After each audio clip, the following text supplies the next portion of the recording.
Wilmington, Delaware, at the 76ers Fieldhouse this Friday. Doors open at 7 a.m., and it's free. That is amazing. You want to see something amazing? Go to Hilton instead of a travel site and you'll experience a whole new range of emotions. Like the relaxing feeling of knowing you're getting the best price. These will work. The utter delight of free Wi-Fi. Oh man, this is the best part. Isn't that you? Yeah. And the magic power of unlocking your room with your phone. I can read minds too. Really? Book at Hilton.com. If you find a lower rate, we match it and give you 25% off that stay. Expect better. Expect Hilton.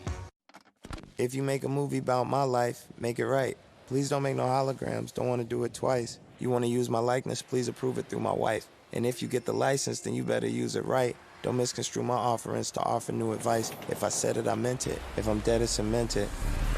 Alexa, play New Chance the Rapper on Amazon Music. I let the sun come down. I let the sun come down. And you might never know.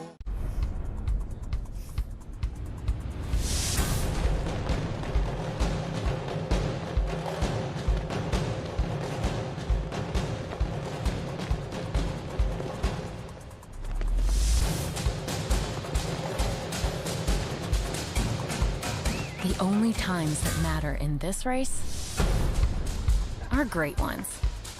Do it for the cheers.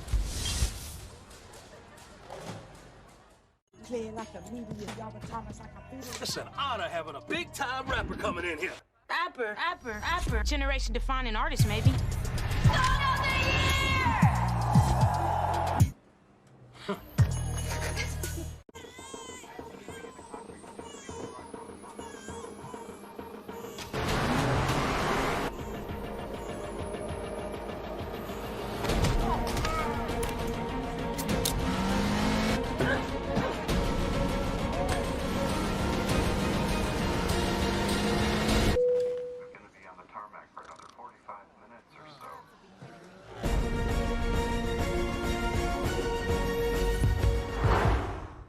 Little Caesars Hot and Ready Quattro Pizza is not one, not two, not three, but 4 tasty pizzas in one.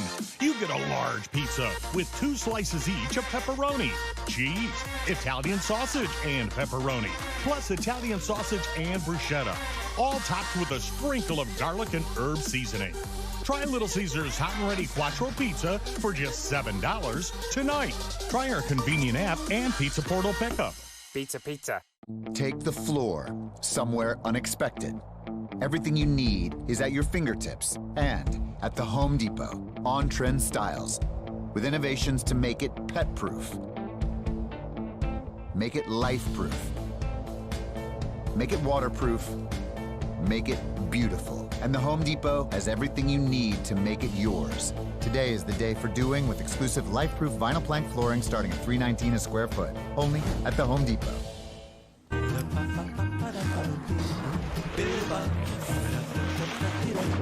Send your money from our app for fast cash pickup around the world. Send it app to cash. Western Union. This is Mia. This is Mia's pulse. With pressure rising and racing. This is also Mia's pulse that her doctor keeps in check, so she can find balance. This is Mia's pulse, and now it's more stable than ever. This is what Medicare from Blue Cross Blue Shield does for Mia. And with over 80 years of healthcare expertise, imagine what we can do for you. This is the benefit of Blue. At Metro, the best deal in wireless just got better. Who's up for that? Switch and get 2 lines for just $80 with a full Amazon Prime membership included. Sounds great. Plus, now get 2 free Samsung Galaxy A20 phones with huge HD screens. That's a huge win. So you can enjoy the biggest shows on the newest device. Perfect! Metro has the best deal. 2 lines plus 2 free phones for $80 with Amazon Prime included. Only at Metro. You're watching First Take, presented by the United States Marine Corps. What did you think of the magazine article and the interview he just gave, where he gave some quotes about the Warriors? He said, over time, it felt like, quote, nobody could get a full acceptance of me there. What did you feel when you read that?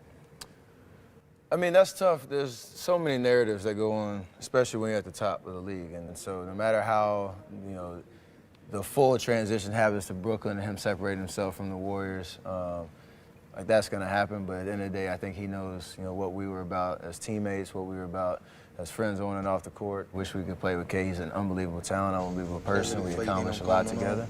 But things have changed a little bit.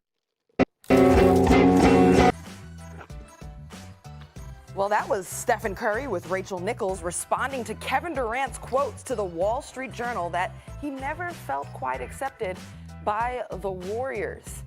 And Kevin Durant able to win 2 championships with the Warriors, 2 finals MVPs as well. Stephen A., what's your reaction to Steph's comments on KD and what he felt in that article? Well, number one, I'm not surprised. When it comes to Steph Curry, he's class personified. And, to know Steph Curry, he gets along with almost anybody. He's a really classy dude. He's non-confrontational. He's a professional. And he's a spirited dude that definitely supports his teammate. It's not an accident that when KD, towards Achilles and had to be escorted off the court in Game 5 of the finals against Toronto when he tried to come back, it was Steph Curry that was walking him into that locker room and felt so bad. And Klay Thompson is as real as it gets, and he's another guy that's really authentic. I think that the thing they wouldn't tell you, however, is that, and I have not spoken, in fairness to Kevin Durant, I have not spoken to him about this. We just did the Boardroom, his show together, and that's coming out soon with Jay Williams moderating. Mac, you do not want to miss that. Where he interviewed you, right? Well, Jay Williams was the moderator, and KD and I were going at it one-on-one, talking about various issues. So that's going to be on the Boardroom coming up. You don't want to miss that. But I didn't ask him about this, because they were asking me questions more so than anything else. But what I would tell you, knowing KD the way that I do, and knowing some of those players on that roster and some of those people in that front office, here's the thing that everybody needs to understand about KD. KD got along with people, but KD, in terms of that family knit, that close atmosphere, he felt separate and apart from that, which he alluded to in the article. He came to a team that was ready-made, that had got drafted. Draymond got drafted by the franchise. Klay got drafted by the franchise. Steph Curry got drafted by the franchise. Andre Iguodala had been there for years, et cetera, et cetera. So even though he was cool with a lot of guys, that family knit kind of atmosphere, he was sort of like the outside guy looking in. And even though he was a superstar, it would never be his franchise as long as Steph Curry was there, even though he was universally recognized as the better player. Then we get into the situation with Draymond Green. Did him and Draymond Green have a bad relationship? Not from what I was told. They had bad moments. We saw that. And as somebody that knows Draymond Green very well, Draymond Green, let me be very, very clear to you, he's an acquired taste. I love the brother. But a lot of people might not, because Draymond Green is as honest and as real as they come. He ain't going to bite his tongue. And sometimes you might have somebody like KD who may not want to hear that. Then the key match, KD's, and nobody talks about this, KD's relationship with Steve Kerr was not good. And I'm not saying that Steve Kerr did anything. I'm not saying that there was some fallout or anything that happened. From what I was told, KD was not feeling Steve Kerr at all. At all. And to the point where that's why you saw Bob Myers around him. That's why you see his guy, Rich Kleiman, around him. That's why you saw other players. For some reason, the relationship that Steve Kerr, one of the nicest guys you could ever meet, obviously a champion personified, knows his basketball, qualified, Hall of Fame as far as I'm concerned with everything that he's accomplished, you would think that a great coach like Steve Kerr has proven to be would have cultivated a better relationship with Kevin Durant. He didn't pull that off. And that had something to do with Kevin Durant and the relationship with the team as a whole as well. Interesting about Kerr, because you saw KD in that article in the Wall Street Journal, which read like a piece in GQ. I keep thinking about, like, I know exactly how much his Nike shorts and shirt cost. And I wonder, because I read that on a printout, was there a link where you could buy it? It felt like, you know. Could you buy it, though, those pieces? Right, well, I wouldn't, but in that article, KD talked about the issue with the Warriors system and how it can kind of break down in the playoffs. You're going to have to do certain things anyway. And it's interesting that you say that you are now reporting, Stephen A., that he wasn't feeling Steve Kerr like to that level, because now some of that other stuff makes a little more sense. that he was talking about. I said that months ago right on this show, by the way. I said that months ago right on this show. Steph Curry. I like it's interesting to me, these kind of things, when you don't even realize until you really sit down and think about it why something happens.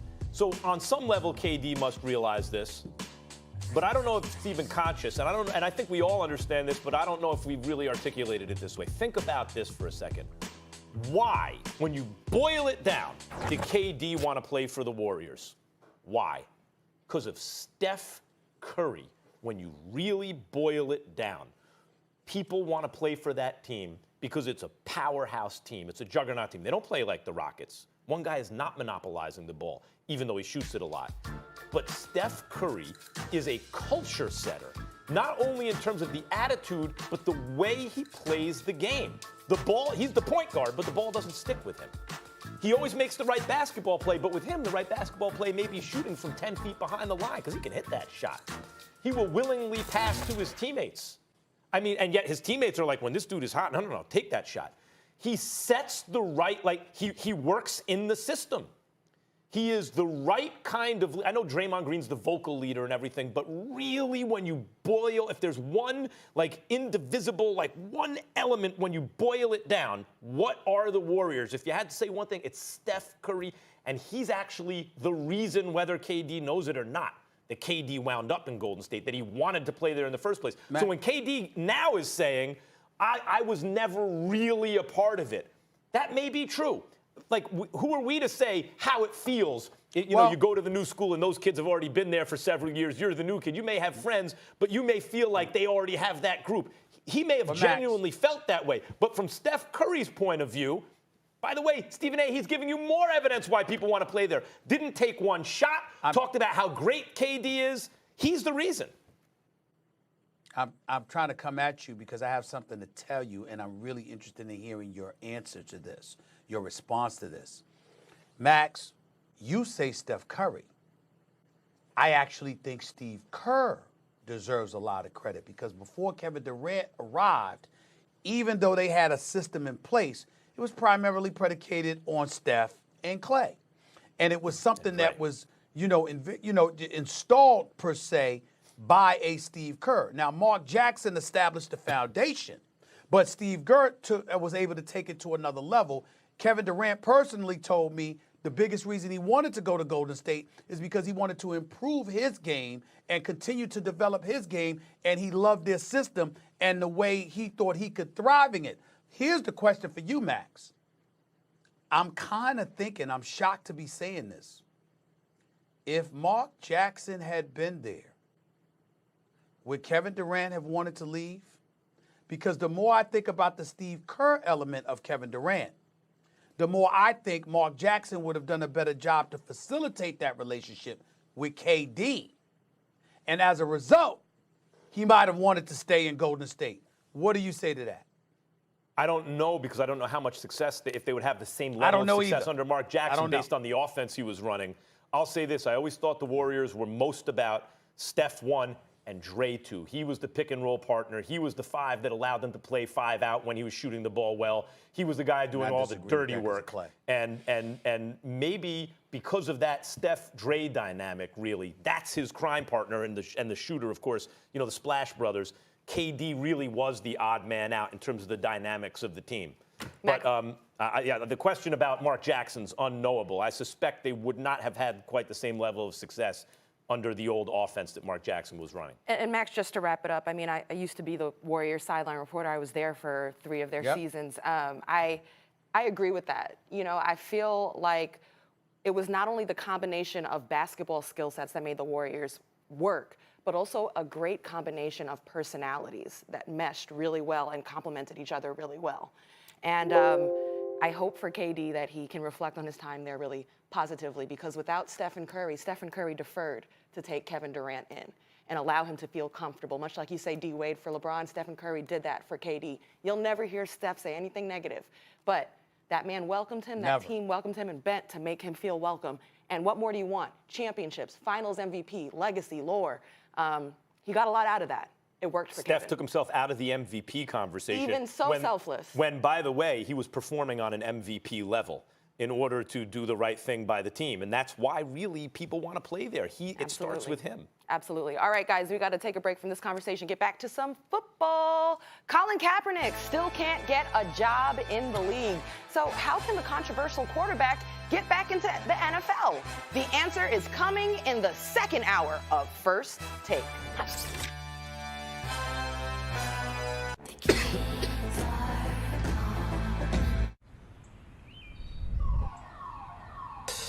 Sometimes the only thing better than the perfect shot is knowing that no one is keeping score. Do it for the cheers.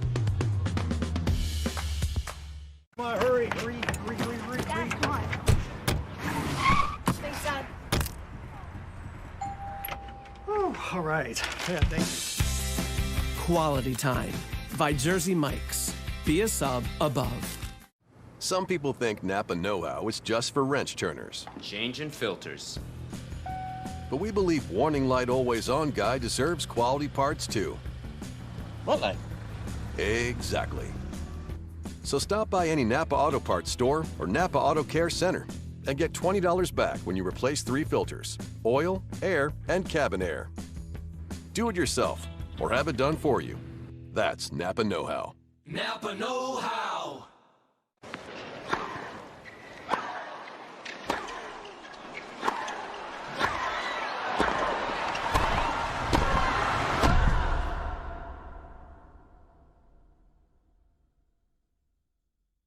Geico makes it easy to get help when I need it. With licensed agents available 24/7, it's not just easy.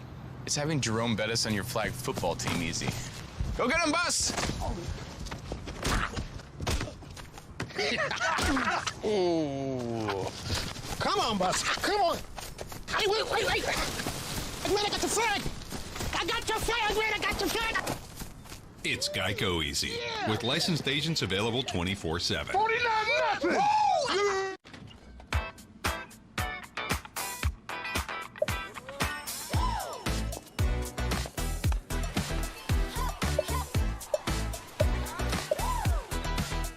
Wherever you are, whatever you're craving, and whenever you're craving it, DoorDash has the restaurants you want, delivered to your door, wherever your door happens to be. Download DoorDash, the most restaurants across America. First order $0 delivery fee.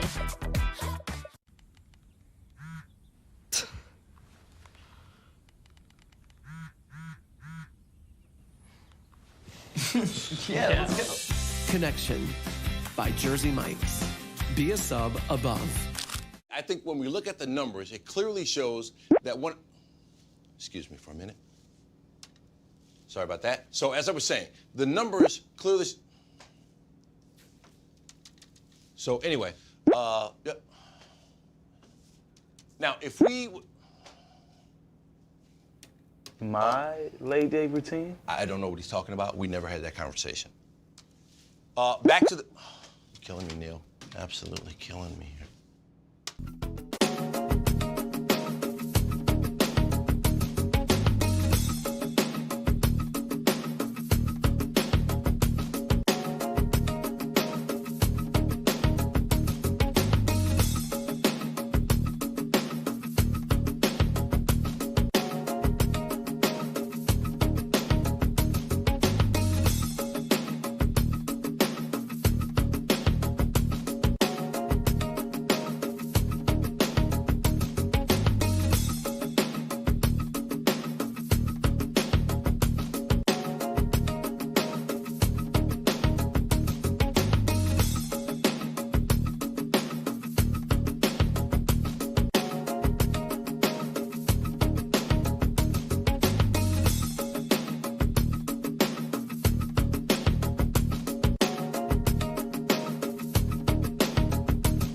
Much more to come in the second hour of First Take. I'll tell you how Colin Kaepernick can actually get back into the NFL. Plus, will Notre Dame head south and come away with a big win over the Dogs? Paul Feinbaum will tell us. And is Eli Manning a Hall of Famer? You won't want to miss that debate. First Take second hour starts now. Welcome back to First Take. We are coming to you live from above the Heineken River Deck at Pier 17. Now, after Big Ben was lost for the season, Mike Tomlin was asked about Colin Kaepernick in yesterday's press conference, but he declined to mention his name. Eric Reid continues to say he's being blackballed from the NFL. Well, take a look at the QBs who will be starting in Week 3 for some notable teams. You've got Mason Rudolph, Gardner Minshew, Luke Falk, and Teddy Bridgewater all take the reins for their respective squads. USA Today's Nancy Armour had this to say about Kaepernick in an opinion piece yesterday. Owners and GMs will continue to go with somebody who knows our system rather than calling out the best guy who's out there, and the results will be mediocre at best. Losing a quarterback to injury is a bad break. Ignoring Kaepernick is bad management, and you deserve every loss that's coming your way. All right, let's welcome in NFL analyst and former NFLPA president, Dominique Foxworth. What's up? Thanks for joining us. Oh, happy to be here. Thank you, Mr. President. Welcome. Mr. President. All right, so Dominique, how does Colin Kaepernick get back into the league? Yeah, I don't know that he is going to get back in the league. Honestly, I doubt that he will. And the sad part is, I understand that there's a logical argument for each team to not have him. There's a logical way to get to that point because I understand that the number one interest for these teams is not winning. We know that. The number one interest is to win, is to make money. And they believe that Colin Kaepernick will impact their ability to make money and turn off some fans. I don't believe that that's necessarily true, but even if it's true, I have a problem with no one bringing them in, with them having the fear, just being scared, frankly, without putting their face out there and getting behind what's right. Not necessarily, I mean, there's two benefits. You're doing the right thing by giving a man a job who deserves a job, and you're also sending a message, because by not having him in the league, a message is clearly being sent. No one with any good sense thinks that Colin Kaepernick is not talented enough to be in the league. By him not finding a job, a message is clearly being sent that these individual owners, most of them could use a quarterback like this at a starter or backup level, that these individual owners are sending a message that they do not believe in the things that he believes in strongly enough to put themselves out there. And that is what appalls me more than anything. I think that the best way for Colin Kaepernick to get back in the league is for Nancy Armour and people in her position, and you and me and others in our position, to constantly keep the pressure on the league, to keep this in the front of the news as long as anytime a quarterback goes down, anytime this issue is raised, even tangentially, to bring up the point. Why isn't Colin Kaepernick in the league? First of all, the league is more now like the kind of league that he would thrive in than it was back then. And back then, he took a team, the San Francisco 49ers, to an NFC championship game, was one play away from the Super Bowl, and to a Super Bowl, was a field goal away from or one score away from winning. Two separate occasions. He was called by Jaws, potentially the best who ever lived, by people who really knew what they were looking at. Now, even if that was an overreaction, even if they tried to turn him into something he wasn't,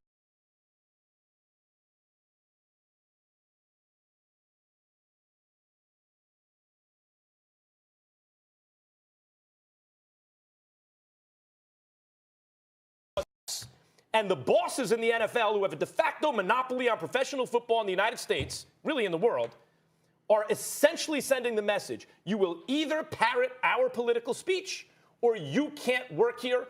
I believe that's illegal if it were tested. But that's what's happening. And the best way for him to get back is for people with of social conscience, right? To keep the pressure on, keep his name in the news. By the way, I have spoken to a source close to Colin Kaepernick who tell me what you've been hearing, that his camp has reached out to every team who needs a quarterback to let them know that he is willing to come in and work, that he is open to all options and roles on any team. So that excuse is now off the board. But what they want to know is not if he's willing to work, or not if he's good, or not if he's been practicing. What they want to know is he going to stand or kneel? Is he going to say the things that we want him to say? And that part, I think, also is a huge problem, to be able to have it in a league that you believe you want to survive going forward. You know what the irony is, Stephen A? Metaphorically, they want him to kneel. They want him to stand, but only because metaphorically he'd actually be kneeling, and that's what they really want. Well, first of all, your source told you what I reported a week ago when Nessa Diab, his lady, told me that to my face in terms of him working out at 5 a.m., in terms of him willing to accept any role as a backup or as a starter, in terms of his zealousness and his willingness to get back in the NFL. It's something that he desperately wants to do, and they wanted to make sure that everybody knows that. That's number one. Number two, I've never agreed with you in terms of how you've labeled things, Max, him not parroting their political speech. No, it's not that complicated for the owners. In the owners' eyes, he was willing to compromise their bottom line because of his own position and his own issues. I don't agree with them. I don't agree that it's that simple. I don't agree that they should be blackballing him, which they are clearly doing because of it. But it's not about parroting their political speech, because in their eyes, and I've spoken to several owners who told me this, they don't necessarily have political speech. They have an agenda about making as much money as they can with the business of football, and he was somebody that didn't care enough about that. He was willing to compromise their agendas. Again, I say they're wrong, but nevertheless, that is their position. Now, to answer the question directly, as it pertains to what could be done about it, I got news for you. There's a couple of things. Number one, I'm not trying to cast any aspersions on his agent, his lawyers, whether it's Mark Garagos or anybody else. What I will say is when Nessa Diab, his lady, and others have told me that his agents aren't getting any return phone calls, I got a problem with that.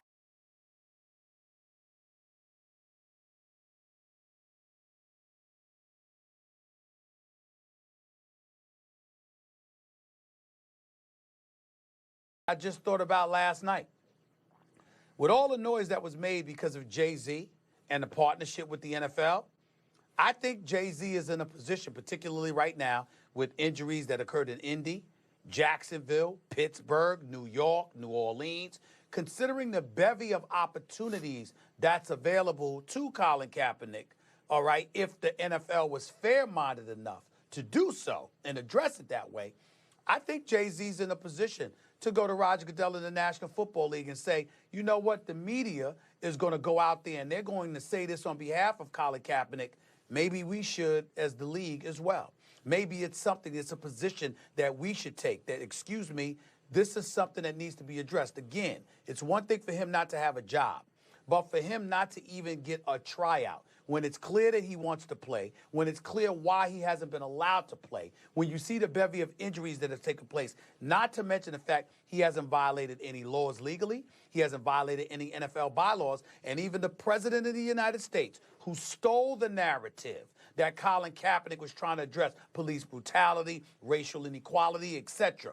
The president of the United States, who used it as political foil for his own purposes, has turned around, and even he said publicly, I wouldn't mind seeing Colin Kaepernick back into the league. So all of those things taken into consideration, to me, the NFL has no excuse more than at any other time since this whole ordeal went down to not insist publicly that Colin Kaepernick should be given a chance. The league should be able to stand up and say that, and some agent needs to be working the phone, an agent that can get their phone calls returned. If you ain't getting your phone calls returned, you ain't representing Colin Kaepernick.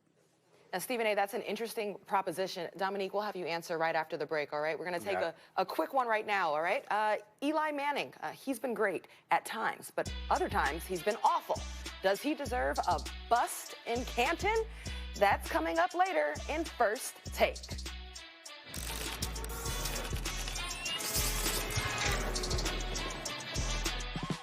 Exxon and Mobil are introducing new Synergy Supreme Plus. It keeps your engine 2 times cleaner for better gas mileage. That's why they've asked me, Mr. Supremium, to be their spokesperson. Everything of mine is Supremium. My ascot wears an ascot. It's Supremium. I used to book my hotel room on those travel sites, but there was always a catch. Like somehow you'd wind up getting less. But now I book at Hilton.com and I get all these great perks. I got to select my room from the floor plan. Very nice. I know, I'm good at picking stuff. Free Wi-Fi. Laptop by the pool is a bold choice. And the price match guarantee. How do you know all this? You like some magical Hilton fairy? It's just here on the Hilton app. Just available to the public, so. Book at Hilton.com and get the Hilton Price Match Guarantee. If you find a lower rate, we match it and give you 25% off that stay. Do we really have to choose him to be our next spokesperson? He's so boring. Sounds like you're on the fence. Why don't I just leave you my resume? Yes, it's laminated. No thanks. You're hired. Try caramel M&Ms. Ow.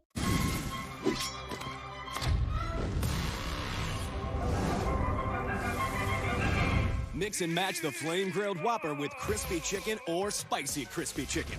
The 2 for $6 mix or match deal. Only at Burger King.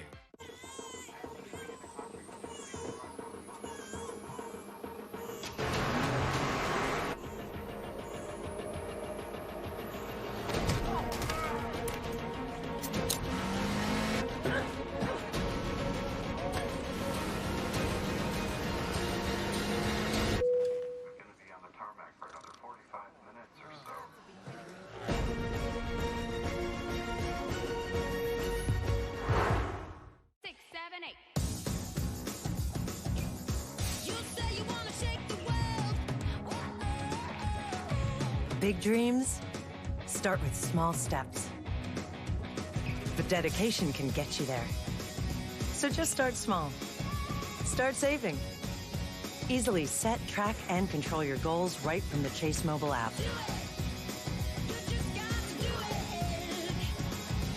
Chase. Make more of what's yours. T-Mobile's newest Signal reaches farther than ever before. Oh yeah! With more engineers, more towers, more coverage. It's a network that gives you freedom. From big cities to small towns, we're with you. Because life can take you almost anywhere. T-Mobile is with you. No signal goes farther or is more reliable in keeping you connected. With Grand Marnier, you'll dare to put a twist on the traditional. Grand Marnier, a visionary blend of fine cognac and bitter orange liqueur. Live grand. Yes! Loser buys lunch. Go, go, go, go, go, go! Okay, Jack. USAA Bank has you covered. Thanks, Chief. Nice and easy. Hop in. Don't sweat it, Sergeant. With no monthly service fees, you've been saving a little extra.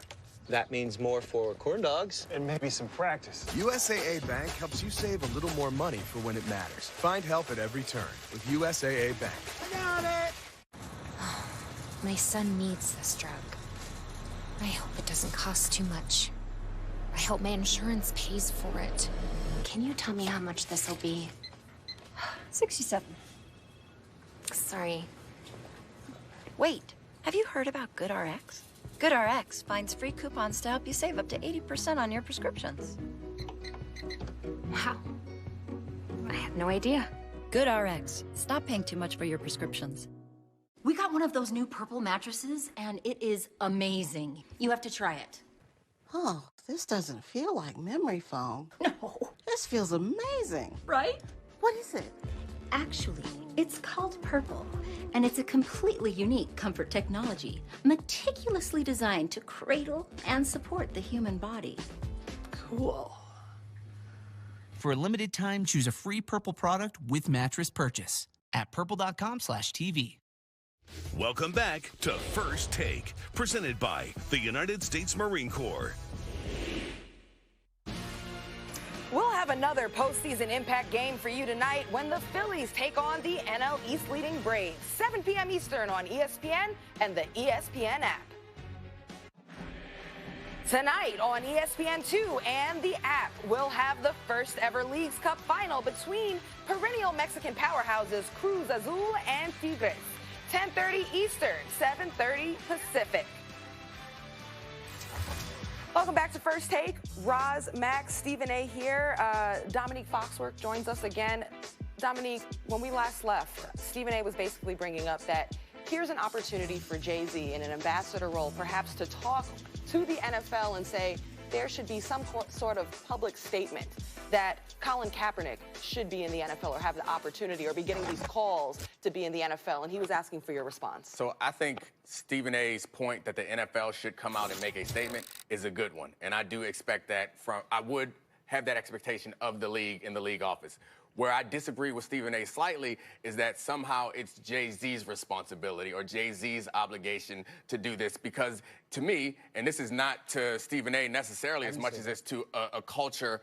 Oh, no, you didn't say it was his responsibility, but the expectation was that Right. Jay-Z could do that. So I think it would be great if Jay-Z did that, and I fully support him. Yeah, but I want to take it another step further and say that it's frustrating and disappointing. And again, this is not you directly, but it's at the country at large, is that the expectation is that the people who have been victims, frankly, of centuries of racism are also the same people who are responsible for fixing it. So we're in a position now where the people who have benefited the most, billionaires, they have benefited the most from the structure of this country. Like, those are the people who I have the expectation to step up. How much money do you need to feel safe enough to do the right thing? They know that what they're doing to Colin Kaepernick is wrong. They know it, and they won't turn around and step up and do the right thing because, for whatever reason, they need to make even more money. Those are the people who should be role models in this situation. They want to be role models.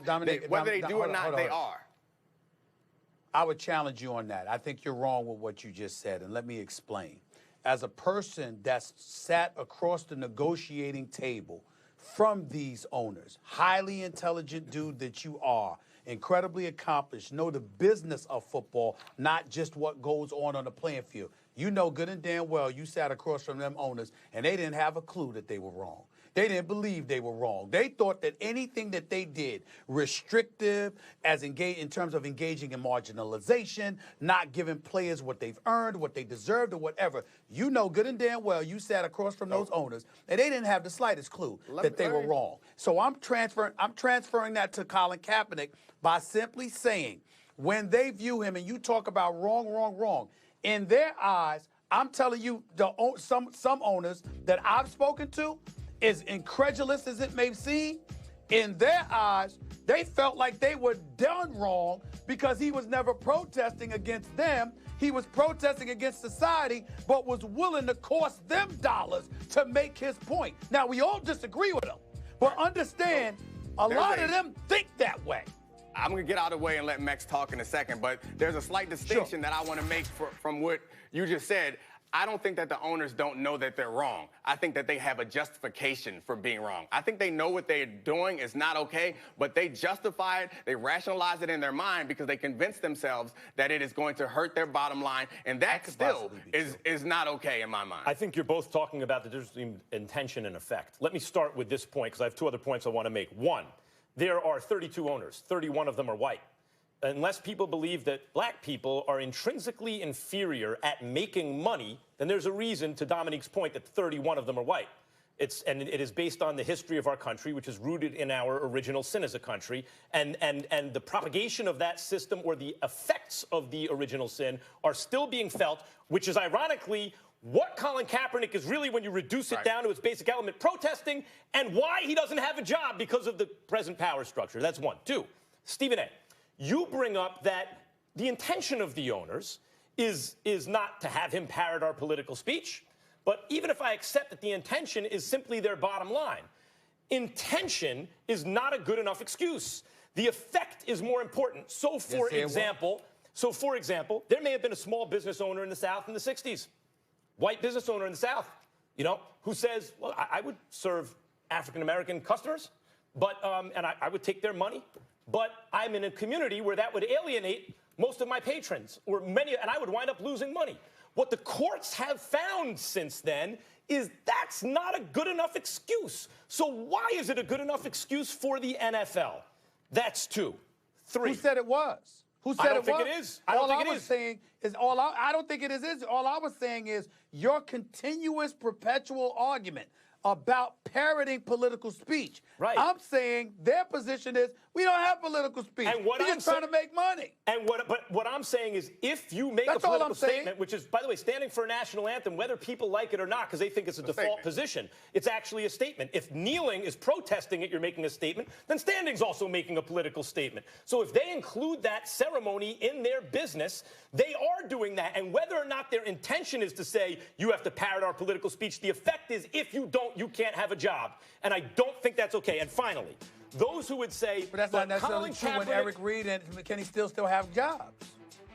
Okay, but Colin Kaepernick is the poster child for this movement at this point. I agree. He's symbolically Absolutely. important. When people say, yeah, but Kaepernick hasn't played in 3 years, you know, maybe it's simply a case at this point of they don't know what he can do. That's the point. What Kaepernick is really, and his people are complaining about, is they're being denied opportunity. He is willing to come in and work out for all of these teams and has let them know, and they won't. I think that's important. It's not just that they won't take a look, they won't return the phone call. That's important because the fact that he's being denied opportunity, I think that shifts the focus off of Colin Kaepernick's statement, because Colin Kaepernick was making a statement by taking a knee, just like other players are making a statement by standing, but it shifts the focus off of that to the fact that the owners in the NFL are making a statement by not having him in the NFL. We think that the statement, we could argue that part of the statement is we don't want to mess with our bottom line, but it's also saying that even if that's the statement, our bottom line is more important than doing the right thing, more important than protecting someone who is trying to draw our attention to what is wrong with our nation. And that is something that I think if you are going to be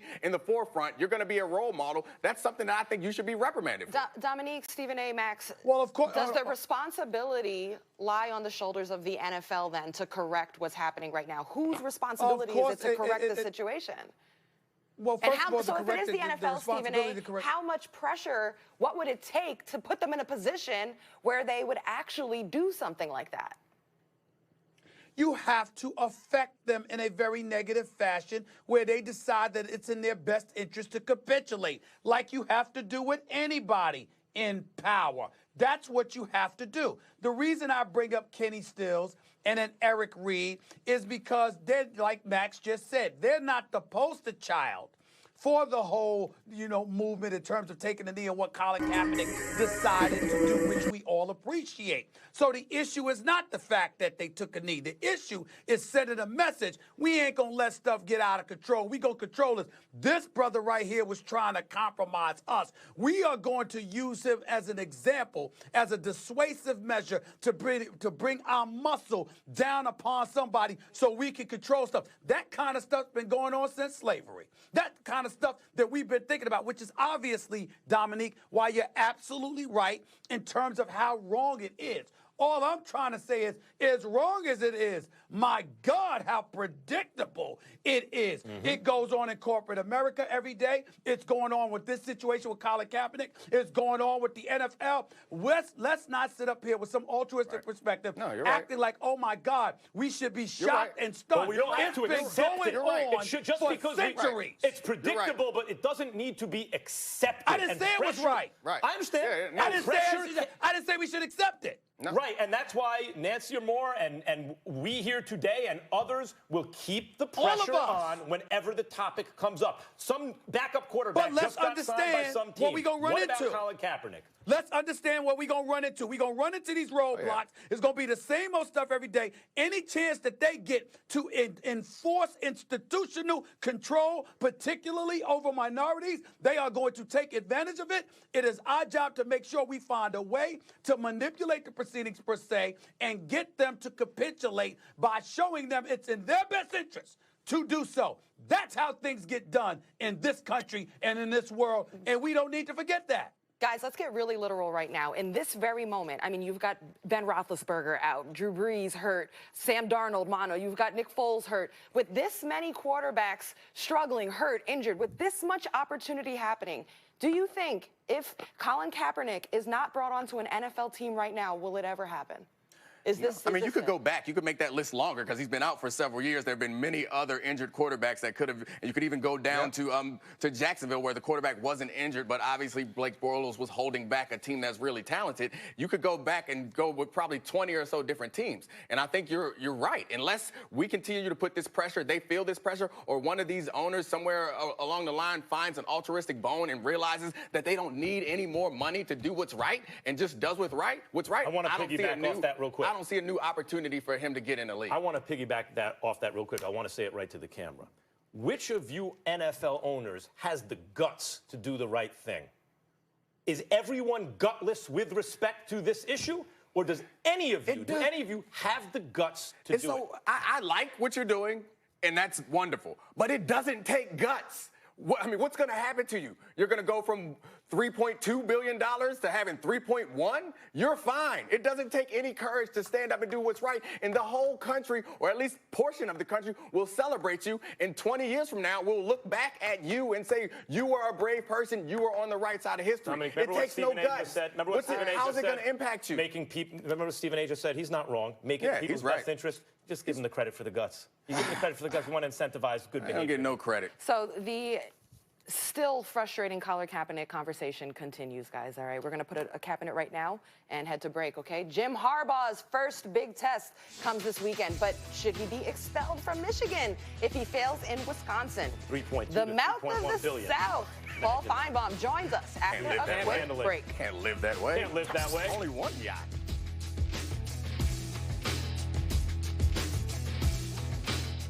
I like to make my life easy. Romo mode. Good luck with that one. Yes! That's why I wear Skechers slip-ons. They're effortless. Just slip them right on and off. Skechers slip-ons with air-cooled memory foam.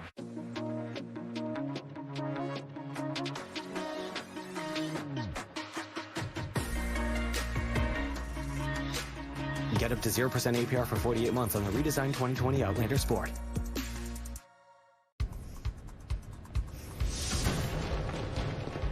The only times that matter in this race are great ones. Do it for the cheers.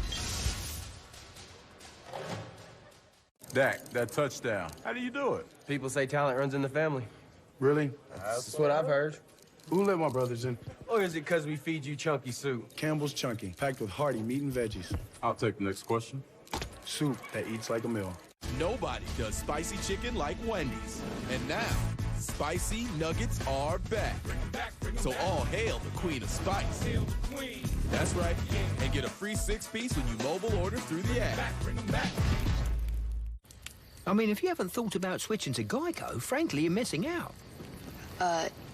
The mobile app makes it easy to manage your policy, even way out here. Your marshmallows. Get digital ID cards, emergency roadside service, even follow. Whoa. Oops. That cheeky little thing got away from me.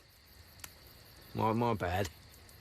Geico. It's easy to manage your policy whenever, wherever. Can I trouble you for another marshmallow? You guys have been great. Thank you, Atlanta. Thank you, Dallas. Thank you, LA. It always pays to save on your stay. Thank you, Motel 6. Especially when you're going places. We'll leave the light on for you.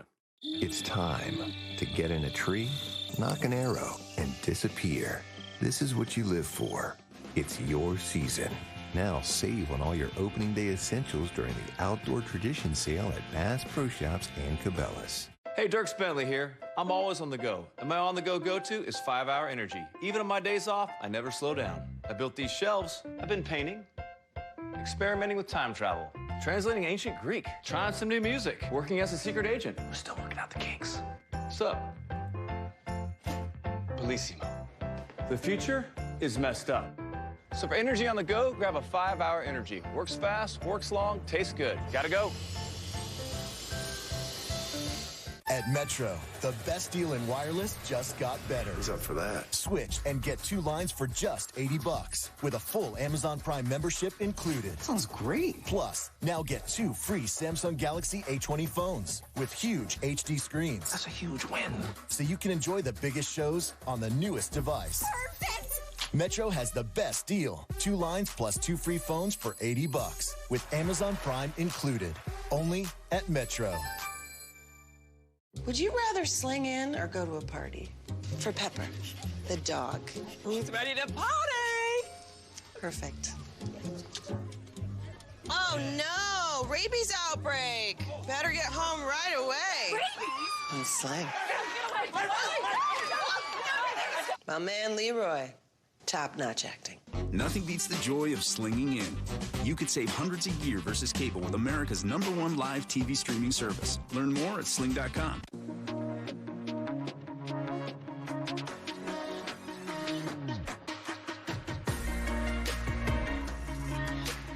Get up to 0% APR for 48 months on the redesigned 2020 Outlander Sport.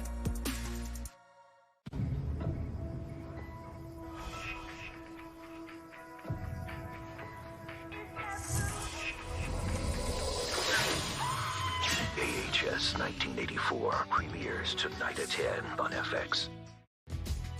You're watching First Take, presented by the United States Marine Corps.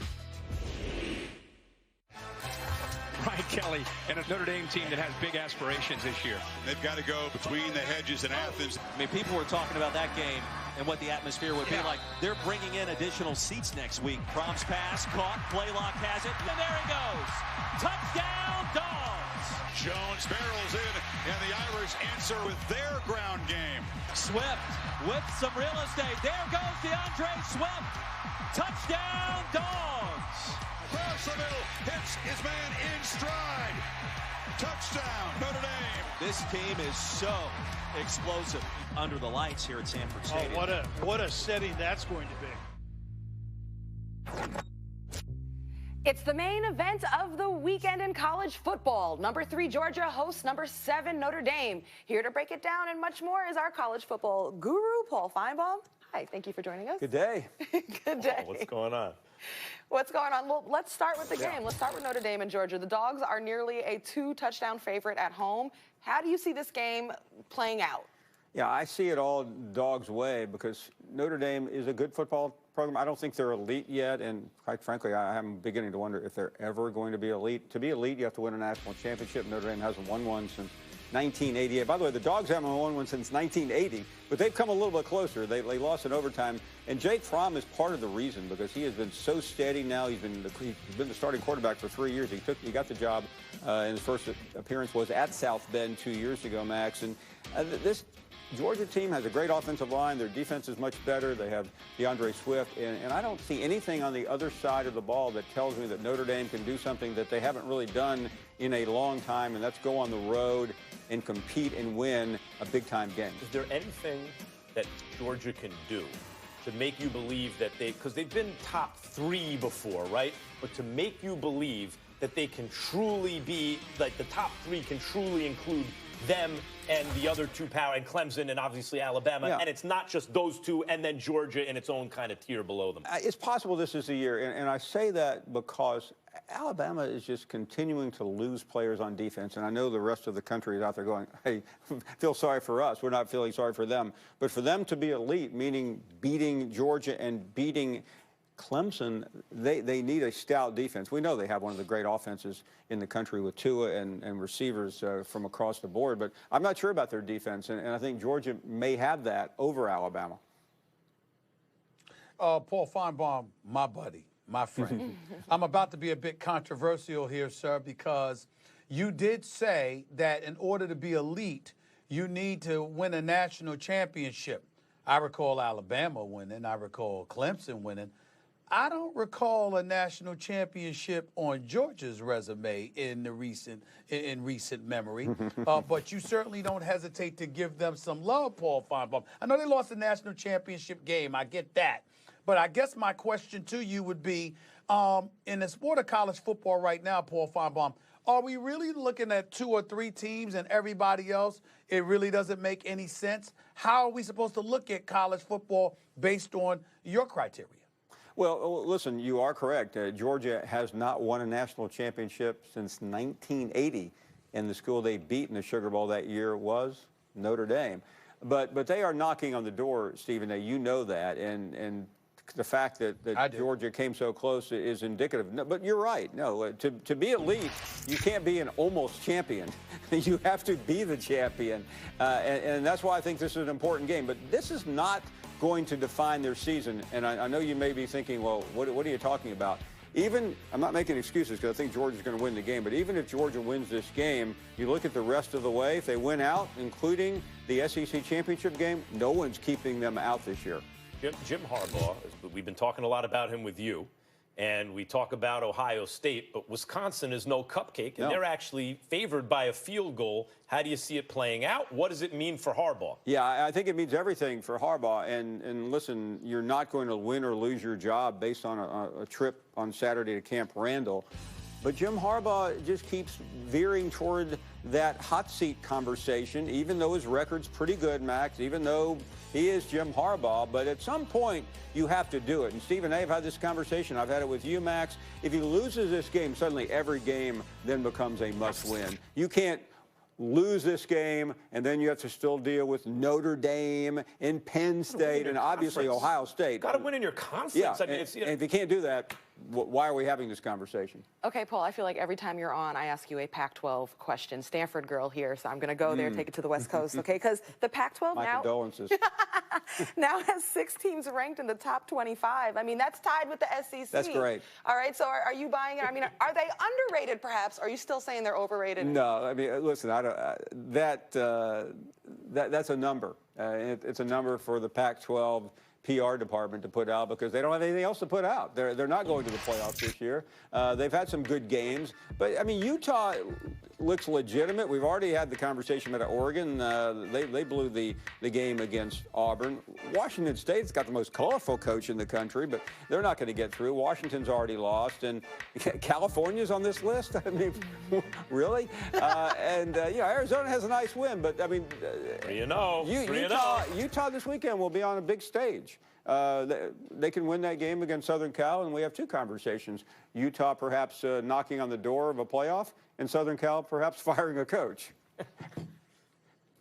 Paul Feinbaum, listen, we know that Jalen Hurts transferred from Alabama to Oklahoma. We know why. I thought he was a great athlete. I didn't think he was a great thrower of the football. I had no problem. I thought it was brilliance on the part of Saban to transition to Tua at halftime of the national championship win over Georgia a couple of years ago. Having said all of that, based on how Jalen Hurts is looking right now, we know what we think of Lincoln Riley because of Baker Mayfield and obviously Kyler Murray and now Jalen Hurts. What are we to think of Nick Saban if Jalen Hurts goes to Oklahoma, shows out, and dare I say, ends up winning a national championship? That's a great question. It is a great question, and you could ask the same question to Kirby Smart with Justin Fields going off to Ohio State. But Stephen A.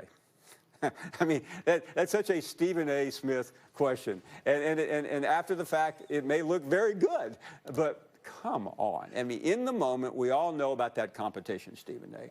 Tua was ahead by so much over Jalen Hurts. It really wasn't even a competition. But what about the idea that you have one coach doing more with the same guy in terms of getting stuff out of him that the other coach couldn't get out of him? Here's the other problem, though. Let's say, just for the sake of Stephen A. Smith, Nick Saban had chosen Jalen Hurts. Stephen A., let me ask you a question. How long do you think Tua would have hung around Tuscaloosa? That's true. That's true. But again, I'm not saying he wouldn't have hung you're around. Interpreting my question wrong. I'm in no way saying that Nick Saban made the wrong decision.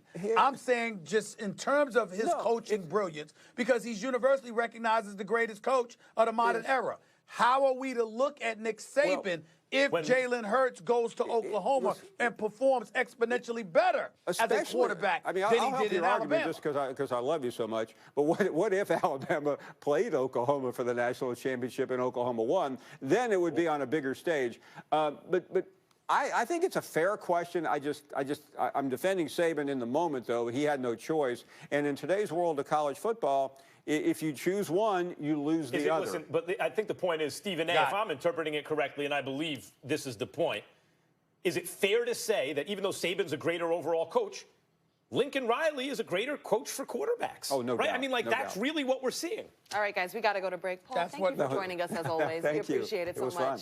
All right, we still have more on the top stories of the day, including Eli's chances at a bust in Canton, Jalen's attitude adjustment, and if Cam is lost. Don't go anywhere. Everybody listen up. I'm taking First Take on the road with Max and Molly to HBCU Week's College Fair. Join us this Friday at the 76ers Fieldhouse in Wilmington, Delaware.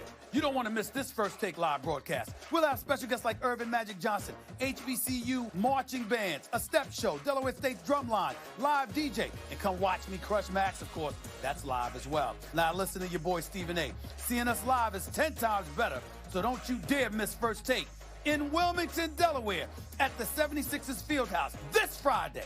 Doors open at 7 a.m. and it's free. And Doug. Hour 36 of the stakeout. As soon as the homeowners arrive, we'll inform them that Liberty Mutual customizes home insurance, so they'll only pay for what they need. Your turn to keep watch, Limu. You Wake me up if you see anything.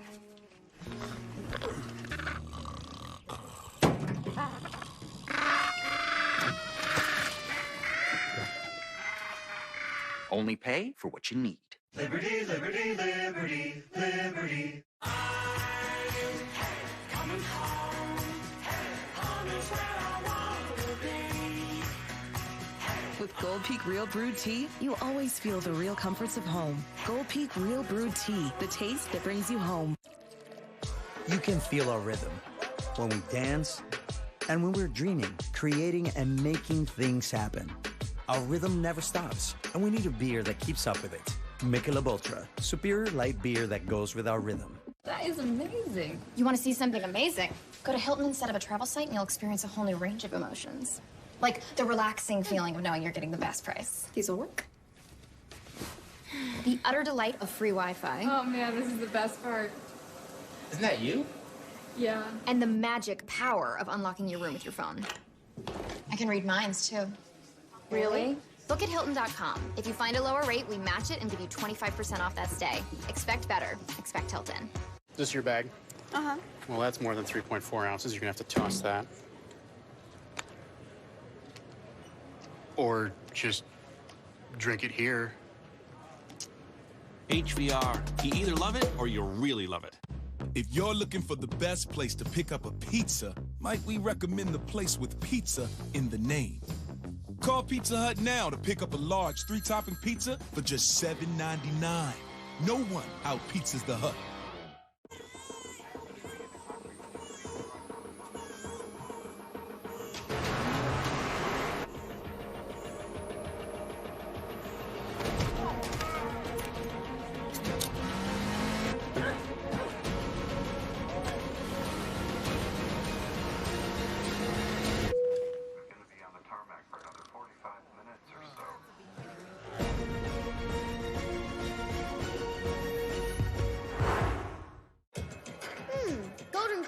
Carved New York strip and jumbo butterfly shrimp. Make me feel like a real New Yorker. Hey, I'm eating here. New York strip and butterfly shrimp. Golden Corral, the only one for everyone. Booking.com offers free cancellations, so bookers can book now and as their boss later. Free cancellations. How good is that? Be a booker at Booking.com.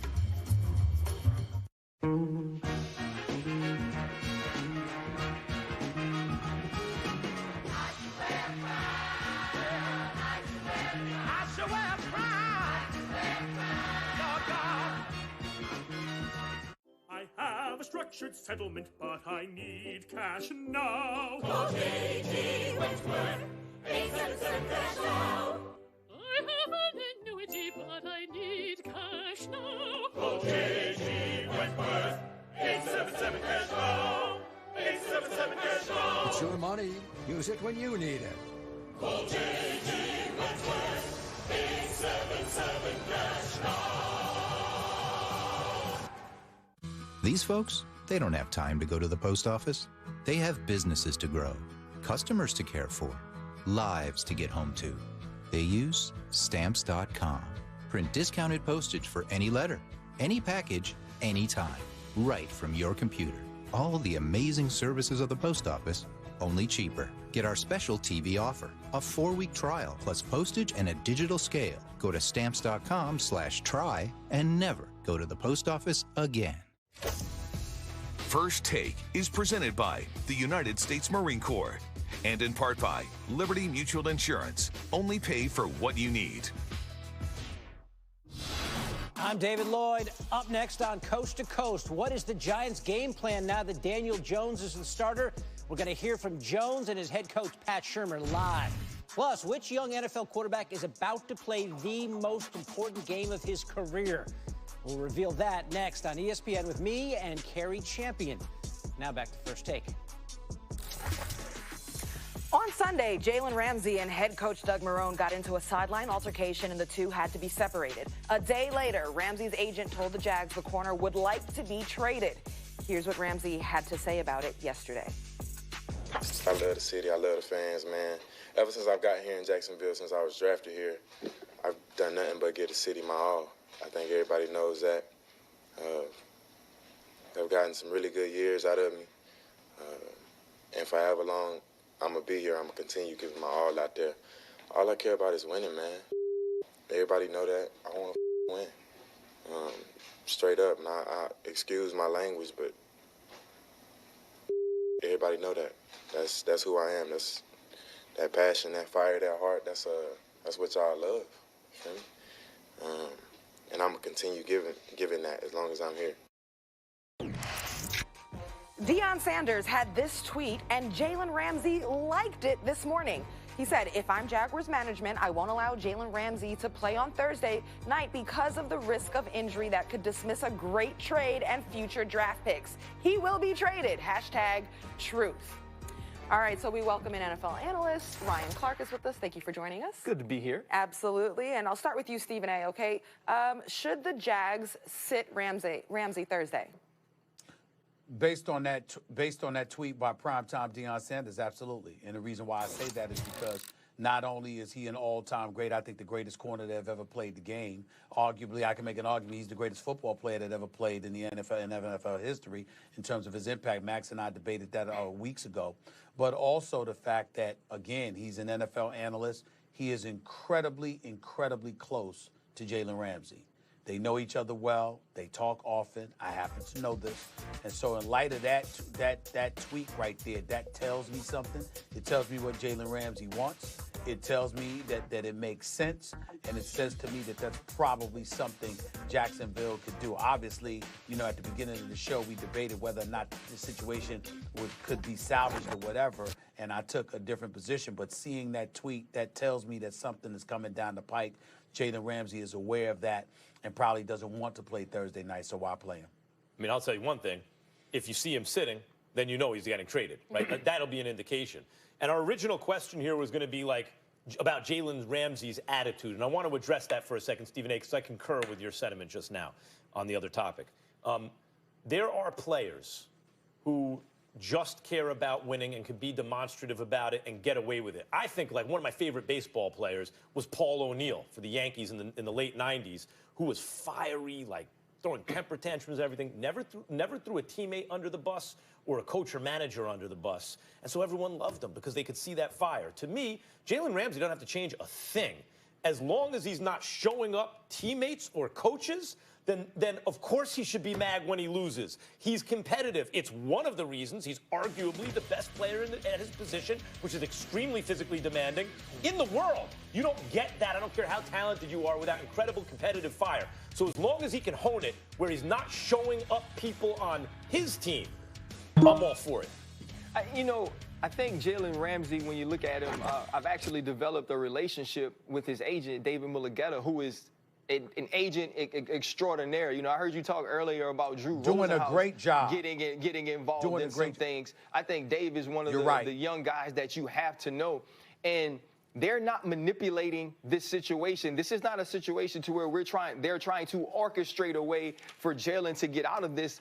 This has to be the Jaguars looking at him and saying, you know what, for us, he doesn't fit. And I agree with Max. It can't get to a situation to where he's showing up a coach. But if you talk to people in that building, Doug Marrone hasn't won this team over. Doug Marrone is not a head coach that the players are backing. It is telling to me that when Doug Marrone walks over to Jalen Ramsey on the sideline, everybody gets up to escort Doug Marrone away. There's actually a guy who stands over Jalen Ramsey to protect him. That tells you what type of teammate he is, how the people in that locker room feel about him. So there's no attitude adjustment that needs to come for Jalen Ramsey to change your team, for people to rally around him and who he is and the way he plays the game. And that's the reason Miles Jack comes out and says, I hope they don't trade him. I hope he is a part of this team because the things that he does and the ways that he goes about his business are well thought out. But they know when he lines up across from the #1 wide receiver of the other team that he is there for every and anything that comes with all that smoke. And that's the type of player that you want on your team. And by the way, Ryan, let's not forget, Ryan, and keep in mind that he's been compromised by Doug Marrone because you got him in zone most of the time when he's proven to be an elite man-to-man cover guy. That's number one. And number two, in terms of the agent that you mentioned, Mulligata,